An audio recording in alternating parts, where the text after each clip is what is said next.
Okay, so we're going to work through some of these problems, and I'm going to start with number 3, which talks about a generator that was being flown. And I'm going to just try to pull the stuff out of the problem that's important. It tells us the mass, 1.24 times 10 to the 5th kilograms. It tells us where it goes, who built it, who cares. It says it took off with a speed.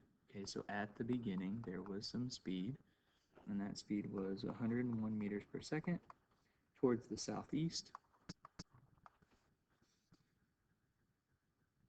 It accelerated to a final speed, or a cruising speed of 197, which is the final speed. Okay, so from here to here, there was some acceleration.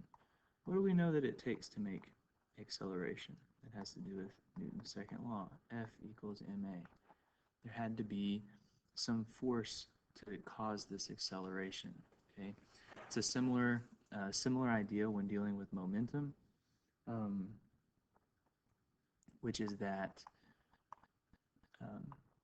in a system there's not going to be a change in momentum unless there's some external force to change the momentum. So it's going to remain constant unless there's an external force, and if there is an external force, we can use the impulse equation, force equals change in momentum over time, or force times time is going to equal the change in momentum.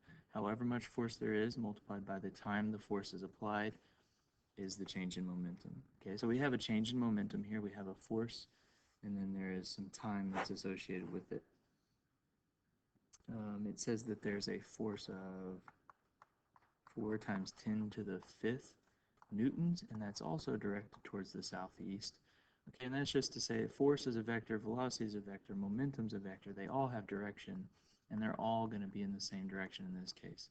A force to the southeast is going to change the southeast velocity. How much time? So we want to know t. Okay, if you look up at these equations, you can use either one, it doesn't really matter. This one has t in it, it's almost by itself. And so I'm going to start with 4 times 10 to the 5th. If we multiply that by t, it would equal the change in momentum. But they didn't tell us momentum, they told us the pieces of momentum. 4 times 10 to the 5th times time equals, what is momentum?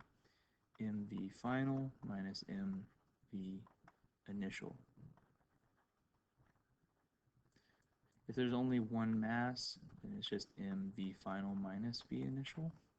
For this one, it would be 1.24 times 10 to the 5th v final minus v initial. So we're going to do 197 times 101, or not times, sorry, 197 minus 101, that's just 96. Then we multiply it by 1.24, I think. 1.24 times 10 to the 5th. It gives us a very big number because it's a lot of momentum. There was a lot of momentum generated by this 4 times 10 to the 5th Newton force. So the last step we have to do is divide by 4 times 10 to the 5th. Divide by, okay, now be careful here. You either have to put 4 times 10 to the 5th in parentheses, or you can use the e, which stands for that 10 times 10 to the, and we have to put the 5. Okay, if you do it like this, your calculator understands its scientific notation and it keeps this as a unit. If you don't, it won't understand that. So you either have to do 4 times 10 to the 5th in parentheses after the divide sign, or you can do 4e to the 5th. And it's 29.8 seconds.